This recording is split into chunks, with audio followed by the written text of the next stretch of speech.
अस्सलाम वालेकुम स्टूडेंट्स, हम educational provisions for the hearing impaired discuss कर रहे हैं और अब तक हमने इसके जो प्लेसमेंट स्ट्रेटजीज़ और कम्युनिकेशन स्किल्स डेवलप करने के लिए जो भी करना ज़रूरी है वो डिस्कस कर चुके हैं।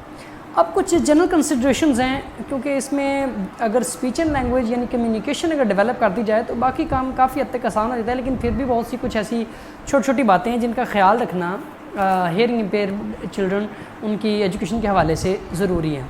सबसे पहली बात तो ये कुछ जनरल कंसिडरेशंस हैं, ये मैं इसी में राउंड ऑफ कर देता हूँ इन सभी छोटी छोटी बातों को। नंबर 1 तो ये है कि टीम ऑफ प्रोफेशनल्स होनी चाहिए हियरिंग इम्पेयर्ड चिल्ड्रन को डील करने के लिए। जो स्पेशल बच्चे हैं उनको कोई एक टीचर जो है वो मुकम्मल एजुकेट नहीं कर सकता, साइकोलॉजिस्ट भी होना चाहिए उनके बिहेवियर प्रॉब्लम्स को डील करने के लिए, स्पीच थेरापिस्ट जो उनको स्पीच और कम्युनिकेशन सिखाए, इसके अलावा फ़िज़िकल एजुकेशन टीचर होना चाहिए। ठीक है जी, तो इस तरह की एक पूरी टीम जो है वो मिलकर काम करेगी। इस तरह वोकेशनल ट्रेनिंग इंस्ट्रक्टर, तो ये सब लोग मिलकर काम करेंगे तो एजुकेट करना पॉसिबल होगा स्पेशल ये जो हियरिंग इम्पेयर्ड जो बच्चे हैं उनको। ठीक है जी, तो पहली बात तो ये है कि इनके के लिए टीम ऑफ प्रोफेशनल्स मिलकर काम करें। दूसरा, इनकी एक IEP तैयार की जाए, इंडिविजुअलाइज्ड एजुकेशनल प्लान। आपने कितनी देर में इनको क्या क्या सिखाना है इसको चॉक आउट किया जाता है बाकायदा एक प्लान के थ्रू, क्योंकि हर बच्चा इसमें डिफरेंट होता है, हर बच्चे के लिए अलग प्लान बनाना पड़ता है। आप 20 बच्चों को एक ही तरीके से नहीं पढ़ा सकते, इसलिए इंडिविजुअलाइज्ड एजुकेशनल प्लान जो है वो डेवलप करना ज़रूरी है। नंबर 3, स्पीच और लैंग्वेज को बहुत इंपॉर्टेंस दी जाती है कि अगर इनको एजुकेट करना है तो स्पीच और लैंग्वेज अगर सिखाने में आप कामयाब होंगे काफ़ी हद तक तो आप इनको प्रॉपरली एजुकेट कर पाएंगे, वरना जो मैनुअल मेथड्स हैं या टोटल कम्युनिकेशन अदर इवन अगर उसकी बात की जाए तो वो उतने ज़्यादा एजुकेशन के लिए फ्रूटफुल नहीं होते जितनी के स्पीच और लैंग्वेज डेवलप करना। तो ऑरलिस्ट अप्रोच जो है वो एजुकेशन के हवाले से बड़ी इंपॉर्टेंट है।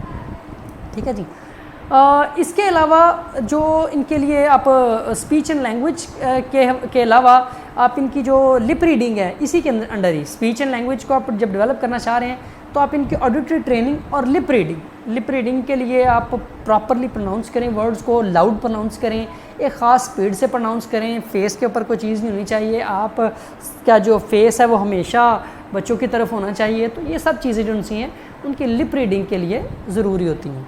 ठीक है जी, इसके अलावा जी लिप रीडिंग के अलावा जो आप जब इनके लिए जो लेक्चर्स की अप्रोच है वो लेक्चर वाला तरीका इख्तियार नहीं किया जा सकता, बल्कि इंटरेक्शन की अप्रोच है वो ज़्यादा इंपॉर्टेंट होती है कि आप इनको थोड़ा थोड़ा करके इनके साथ इनको पढ़ाएं, साथ इनका फीडबैक लें, इनके से बात बात डिस्कस करें, वरना ये बहुत हाइपर एक्टिव बच्चे होते हैं, इधर उधर देखना शुरू कर देते हैं, क्योंकि इन्होंने बात करने के लिए भी पूरा मुड़ना होता है, जिसके साथ बात करनी उसके साथ पूरा आई कॉन्टैक्ट और ये पूरी बॉडी उस तरफ को करके कर रहे होते हैं। तो अगर आप इनके साथ इंटरेक्शन नहीं रखेंगे तो ये इधर उधर की सरगर्मियों में लग जाएंगे, इसलिए आप लेक्चर डिलीवर नहीं कर सकते। इंटरेक्शन की अप्रोच आपको इस्तेमाल करनी पड़ेगी, उसके लिए आप थोड़ा थोड़ा करके पढ़ाएं, बार बार रिपीट करें, इनसे बार बार पूछें, रिवाइज़ करें, कॉन्सेप्ट इनके चेक करें, ठीक है, इनका फीडबैक लें। तो ये सारे काम जो है आप इंटरेक्शन की अप्रोच में करना ज़रूरी होते हैं। इसके अलावा थ्योरेटिकली नॉलेज देने के बजाय अगर प्रैक्टिकल एक्सपीरियंस करवाया जाए, क्योंकि इनके लिए जो थियरी है वो उतनी मैटर नहीं करती। वैसे तो थियरी हम लोगों के लिए भी बड़ी वो है कि थ्योरेटिकली को बात बताई जाए तो समझ नहीं आती है, पल्ले नहीं पड़ती, और वो चीज़ें प्रैक्टिकली खुद देखी जाए, खुद की जाए तो ज़्यादा सच्ची समझ आती है। तो डेफ बच्चों का तो ये प्रॉब्लम बहुत ज़्यादा होता है, उनको हैंड ऑन एक्सपीरियंस चाहिए होता है, तो इसलिए चीज़ें जो है इनको हैंड ऑन एक्सपीरियंस इनके पास होना बड़ा ज़रूरी है कि इनको वो चीज़ एक्चुअली प्रैक्टिस करवाई जाए या एक्सपीरियंस करवाई जाए। ठीक है जी, इनके सामने वो चीज़ लाई जाए, तो जब ये खुद उसे पकड़ कर देख कर फिर सीखेंगे तो उनके लिए ज़्यादा बेहतर होगा, रादर दैन कि आप इनको सिर्फ कॉन्सेप्ट्स दें थ्रू लेक्चर्स।